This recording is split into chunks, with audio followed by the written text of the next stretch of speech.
My name is Gary, and I'm going to be bringing you guys the top 5 plays under the name of StarCraft 2 updates. I'm just going to have you guys watch the cutscene of Kerrigan being betrayed, so spoiler alert. Well, I explain a few things. Top 5 plays. I currently have a MacBook, so my quality won't be the highest until I get a new computer. But until then, I'm just going to be giving you guys 5 plays a week, and it's gonna be should be pretty epic. I already just finished the 5 for this week's, and I'm gonna be adding this on as the introduction. But this is gonna be our launch video. This is gonna be our first one. We've got some other content for you guys. We'll be able to provide you with replays of us playing with people like Psy, or I'm gonna try and see if I can get maybe HD and Husky to get on it. People like Cheese, the guy who went 2-1, or went 1 versus 2 as Terran. That was pretty cool.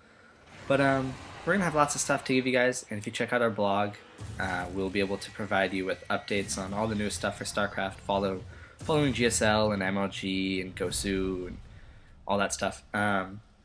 So hopefully you guys will enjoy watching our videos. And so, oh, another thing to note: the 5 plays, they're not going to be like a top 5 of this week. We won't be able to provide plays from every week because it's kind of hard to keep up with everything and to find maybe there won't be 5 epic plays for that week. So I've been using StarCraft Arena's epic replay threads and all that stuff, and been getting lots of replays through that. And so it means the ones from this week are all pre-patch, so they'll be a little bit older.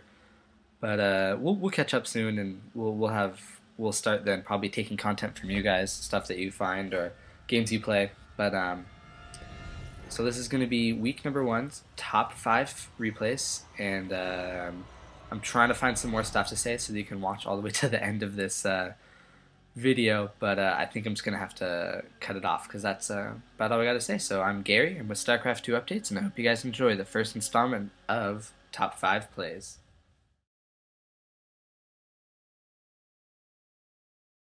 So we're going to start this off with the match between QXC's Terran on Metalopolis. He's at the 6 o'clock position versus Machine, who was Zerg, and he started at the 8 o'clock position. And QXC's been pretty much nuking most of this game. There's a nuke coming right here, which these Fortralists don't even notice the ghost. He'll be cloaked, but by the end of the nuke, he's not cloaked anymore. But what we're going to focus on is there's going to be a battle down here. Actually, it's more down here. There we go. And it's going to involve lots of Ultralists, which we're going to focus, and the play, number 5, is going to be QXC, actually.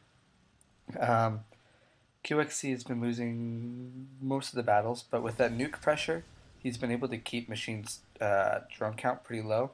So this is not Machine's all-in attack, but if Machine loses these Ultralists, he's not going to be able to rebuild them very well.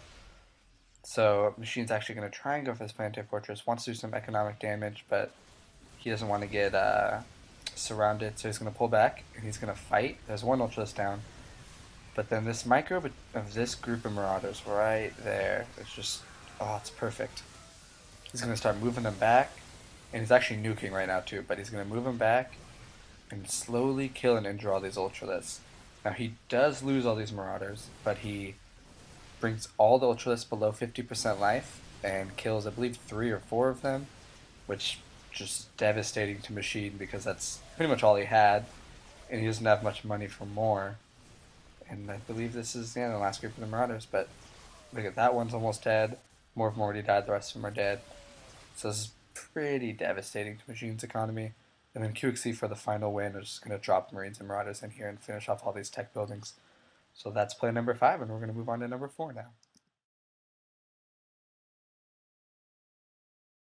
We're here at play number 4, which is going to be between TT1 and Master Asia, and it's that game where it came down to a Zergling, a drone, and a Zealot, who's got a Corruptor messing around with him.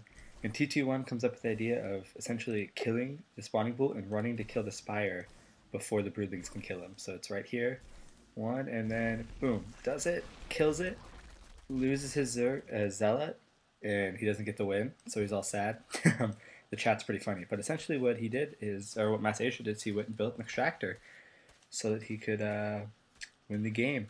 And TT1's pretty frustrated because that was an hour-long game. If you look at the time right there. But that'll be play number 4, is Master Asia building an extractor, because you need extractors, otherwise you're going to lose your games. So here we are, play number 3, and it's going to be between Madfrog as the Zerg and Duckload Raw as Protoss on Scrap Station. And the play is just a simple act of building these Stargates in a sort of hidden location. And the reason for that is the entire game until Duckload Raw becomes revealed because he lost his Nexus, Madfrog cannot find these. And in that time, Duckload Raw is able to build carriers, Void Rays, and Phoenixes. He dominates in the air game and then actually wins. I believe the final, see if we can fast forward to it here. The final ditch effort that Madfrog can come up with is he sends a whole bunch of drones. So he's got the Hydralisk, and the next thing he does is all these drones, which are coming. Here they come. They're about to be here.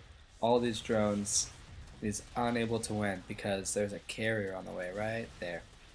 And so that'll be game. But that was play number 3, Duckload Raw versus Madfrog. Let's move on to number 2. So here we are at play number 2, and this is between OGS the Wind and OGS the STC. And we're going to focus on STC's Marine Micro against these Banelings, which right now he's dealing with the Mutalisk, but there's a group of Banelings right here.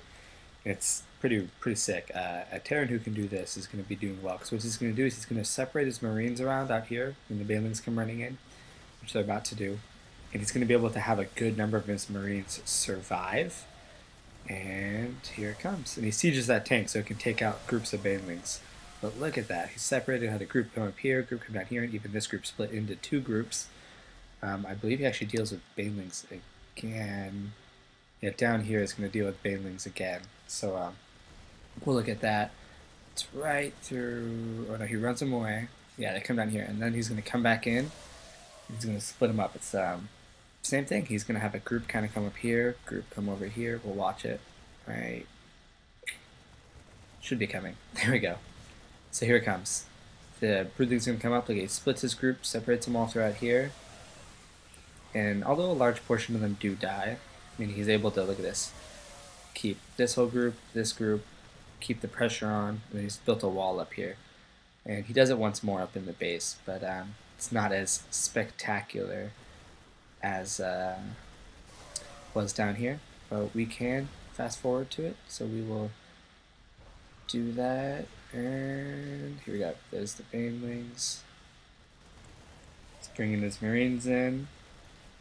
He sees the Banelings and he backs out of like that. Small move. It's going to move the siege tank up first. And now here comes the Marine push. Here comes the Banelings. Separates his Marines like always. Keeps his tank siege so it can take out large numbers of them. And then he had this group that pulled back survive. So OGS the STC is going to win this game. And the wind GG's out right here. That one of those means GG. But we're going to move on to play number 1, and it's pretty awesome. I really enjoyed it, so hopefully you guys will too.